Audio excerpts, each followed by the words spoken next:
If I needed to improve my brain performance in 30 days, this is exactly what I'd do. I'm going to lay out the actual individual things, and then I'm going to lay it out in terms of a schedule. As a matter of fact, I have done this. I've just done it in shorter consolidated periods of time. So this is legit what I have done and what I would do if I needed to optimize for my brain. So let's go ahead and jump into it. And after today's video, I put a link down below for something called ARMRA. This is a colostrum, and it's the only colostrum that's on the market that uses a biopotent technology. So they use a cold extraction method. So they're able to treat it in a cold fashion so it doesn't denature the actual colostrum itself. This is really important because there are over 400 bioactive compounds in colostrum. And when you heat it, you denature those, you break those down. The benefit of colostrum is not the fact that it's just a protein-based thing that helps your gut. No, it's the fact that it's a living food. It's not even a supplement, it's more of a food. So ARMRA has really been making a lot of waves in the colostrum world lately, and you're starting to see it everywhere. But that link down below is for 30% off if you go to tryarmra.com/DeLauer. 30% off using that link. And this is something, if you take care of your gut, it directly affects your brain. We've heard of the gut-brain axis. It all starts in the gut. And ARMRA, definitely a gut-focused, gut-centric food. That link down below. We're going to start off easy here.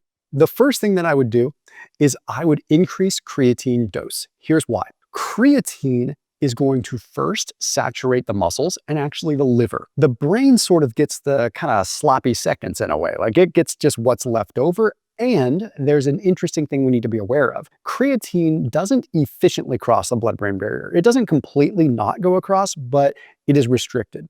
So you need more to get the job done. I don't personally like taking 20 or 30 grams of creatine. That's a whole lot because I start to retain some water. So there's a couple things that you can do. For one, like 15 to 20 grams is probably a good place to be if you needed to do it temporarily to increase that brain function. Okay.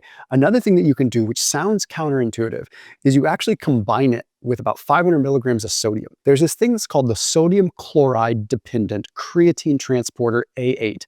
So creatine, in order to cross the blood-brain barrier, actually needs a sodium gradient. So it actually needs a little bit of sodium to properly get across the blood-brain barrier. And it does make a difference. As a matter of fact, there was a study I referenced in another video a while back, a 47% increase in creatine uptake into the brain when sodium chloride levels are adequate and when magnesium and calcium is intracellular, meaning you have enough magnesium and calcium on board too. So it's very important. Electrolytes, adequate sodium with your creatine within like a 15-20 minute window of taking that creatine, it can really help out the absorption. The second thing that I would do goes in line with the creatine. Okay, with creatine in the brain, make no mistake, it is arguably becoming more of a brain supplement than anything else. But there is something that is called GAA. Okay, GAA, you can look it up, very inexpensive, and it is the immediate precursor to creatine. And I just filmed a number of videos on GAA because I have just become so blown away by the research. There was a new 2024 study, it was like the end of 2024.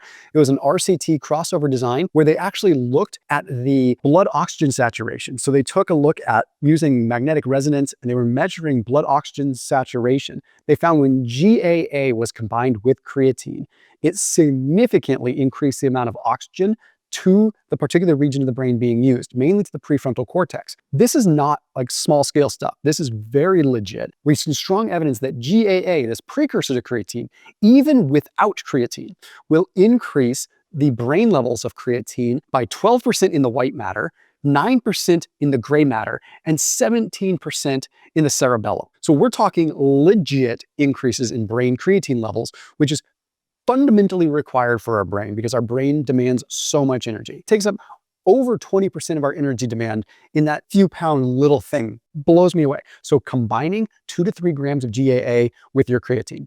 Next up, I would have blueberries, and I would eat a lot of them. And when you have blueberries in their whole food form, you have what is called the food matrix working to your advantage. So you have not just the blueberries, but you have the right spectrum of carbohydrates and everything to help them absorb. These polyphenols known as anthocyanins, I want you to think of them as antioxidants with a homing device. That's the way that it is. It's like they have a GPS, right? And they increase brain-derived neurotrophic factor directly into the brain. Anthocyanins can cross the blood-brain barrier. Could you take a supplement or an extract? Sure, but I am a firm believer that the whole food source is great. So how much should you have? For me, legit like a cup. which isn't that much in the way of carbs, believe it or not. So like a cup of blueberries, ideally in the morning. Number 4, every 2 weeks, I would do a 36-hour fast. Fast however much you want, in between. Like if you want to do these little like 16, 18-hour fasts on the daily or a couple times a week, that's fine. But the real benefit is going to come after 24 hours. Autophagy doesn't even kick in until like 16 hours to 20 hours, realistically. Then above 24 hours, you have a heightened amount of ketones and you have substrate switching that's occurring. The bottom line is it's called a monk fast. 36-hour fasting done infrequently is a sweet spot where you get metabolic benefit, brain benefit, ketone benefit, brain energetics benefit, and a number of other cellular benefits. So doing that every 2 weeks during this 30-day period. So that would be 2 total 36-hour fasts. I have videos on how to break those fasts. I'm not going to go into details here, but trust me, it just works. The next one, number 5, is having 2 tablespoons at minimum of C8 MCT oil. Okay, C8 is going to cross the blood-brain barrier a little bit better in terms of how it's actually fueling with ketones, right? So you're going to get converted into ketones even if you're not in ketosis. We've seen evidence that independent of the whole ketone thing, MCT oils regulate what are called network stability, or what is called network stability. This is the ability for the brain to communicate together. So different regions of the brain need to talk. They need to be able to communicate. Super, super, super important. And we've heard the saying, a calm brain is a fast brain. A network stable brain is a calm brain that can move fast. It's sort of like, imagine how you feel on your best day ever mentally, right? You feel clear, you feel calm, you don't feel reactive. That's network stability talking. Next up is a simple multivitamin, ideally a methylated multivitamin, and ideally one that's not using things like cyanocobalamin, using things like methylcobalamin, just a good quality multivitamin. I will say that a couple that are really good, Bowmar Nutrition has a good one, and MitoCore. Those are 2 really good multivitamins. The reason that a multivitamin becomes important is the brain just doesn't work well on nutrient gaps. Look, I understand the importance of calories. I really, truly do. But one of the things that I think the calorie thing has done for people is it has taken the focus off of nutrient value, okay, and nutrient density. The brain just can't handle these nutrient gaps all the time, right? It's almost better to just fast than it is to just deprive your body of nutrients. Do you think that the body would operate optimally if we have these nutrient gaps? I just firmly believe that keeping nutrition stable and using a multivitamin now and then is going to be effective. Number 7 is binaural beats. And now we got getting into woo-woo land, but binaural beats are legit. Okay, our brain has specific brain waves. I know that this is something that you don't necessarily want to hear because it sounds woo-woo. I'm not even talking about the Schumann resonance and that whole world, although that's legit too. I'm talking about the actual brain waves that we have. Our brain taps into certain hertz under different states. Alpha waves, theta waves, delta waves, okay? This is very common and very real, and neuroscience has documented it. Binaural beats essentially create 2 different sounds in each headphone that ultimately make it so that your brain builds up the delta to equal the certain hertz it needs to be at. That's complex. Bottom line is they help recalibrate your brain to a certain hertz. So for 15 to 30 minutes in the middle of the day, try doing like 8 to 12 hertz if you want to be more focused. If you're looking for more calm and memory, then you want to be more in the theta waves, maybe 4 to 7 hertz. And you can just go on Spotify, you could go on Apple Music, whatever, YouTube, and just find binaural beats for certain hertz ranges.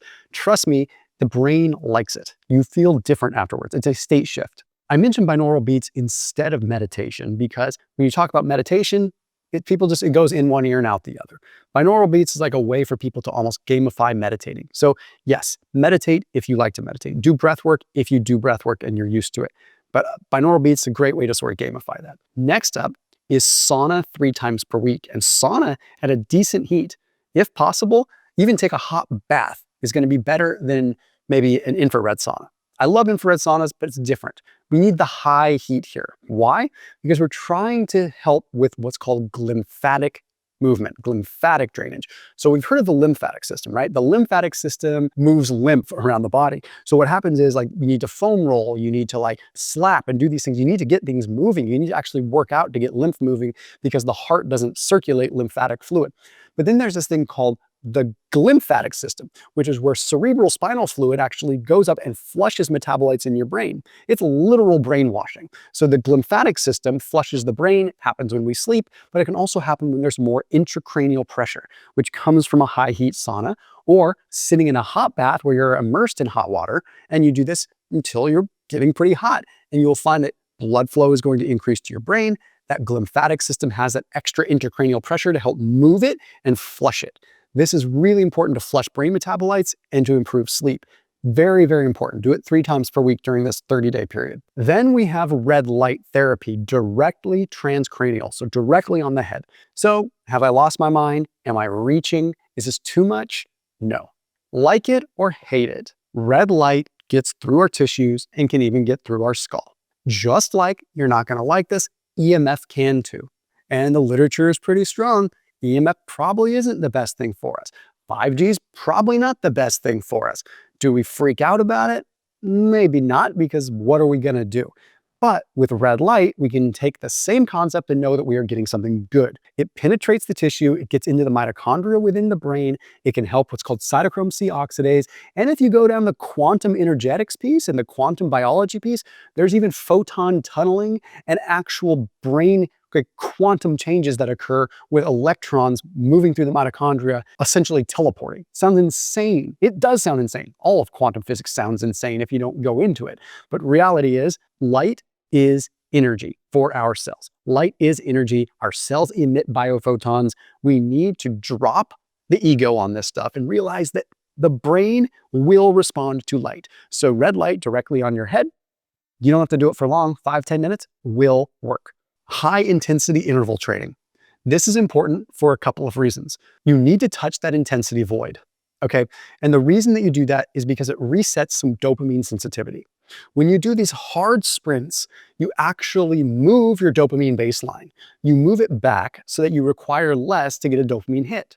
If you are doing easy things all the time, you keep pushing the dopamine boundary the other way, where you need more and more and more to get a hit. If you do the hard thing and you allow yourself to do that, even touch the void, you get to this point where you reset your dopamine sensitivity, and you will notice you use your phone less, you are stimulated less, you don't get overstimulated, you don't get reactive. It's effective. So here's the schedule in which I would break it down. First thing in the morning, start fasted, have coffee with MCT oil, okay?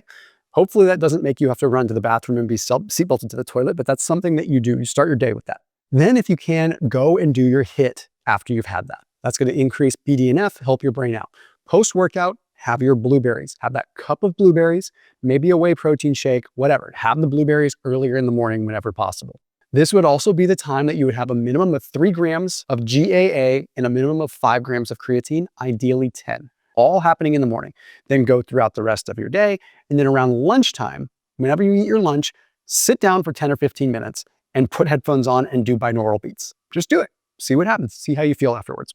Evening time is when you'll take the multivitamin. It's also when I would have you sauna. Sauna in the evening is going to improve sleep. We see that across the board. So you get that glymphatic system going, and then when you go to sleep, you get that clearance. So 3 times per week, you're going to sauna for this 1-month period. And if you can't sauna, use a hot bath. As hot as you can handle without burning yourself. And then of course, remember that every 2 weeks, you're going to do a 36-hour fast. If you're familiar with fasting, you could do it weekly, but I would recommend just starting it out in this case. So as always, keep it locked in here on my channel. If you want more videos like this, let me know. I'll see you tomorrow.